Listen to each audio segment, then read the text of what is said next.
Hello, today I'm going to show you how to edit the settings of your car, of your Audi A4 S401 using the multimedia interface. Let's have a seat and we are going to check now the car settings on our car or in our car with using our multimedia interface. This is located over here to make a setup. And it's, of course, you can see it in the front of you in the cockpit.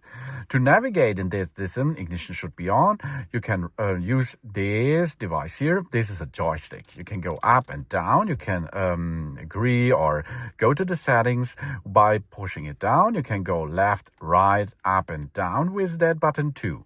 Left button, right button available.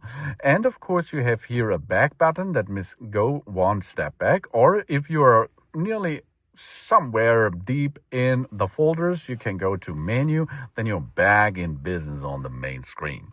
So now let's perform here a clear setup of our car, interior and additional parts of our car. So we navigate now to car settings. Then we have the exterior lighting of our car. Automatic headlights are available. When we should activate or when the car like to activate this, early, medium or late. That means maybe it is a little bit dark outside. If you set this to late, it will not switch automatic on. But if you go to early, of course it will be early or in medium settings, it will switch on automatically. If your car lighting knob is on auto mode. Then enter exit lights. The entry and exit lights is really cool feature.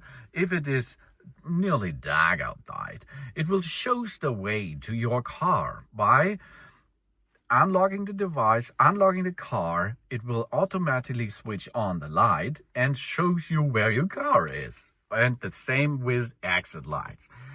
Of course, to save energy, you can switch this setting off. But this is an overview of your car menu and what you can handle there to make a better and comfortable way on the road with your car. Thanks for watching. Please subscribe me and give me a positive feedback, and I hope to see you again on my channel. Sun.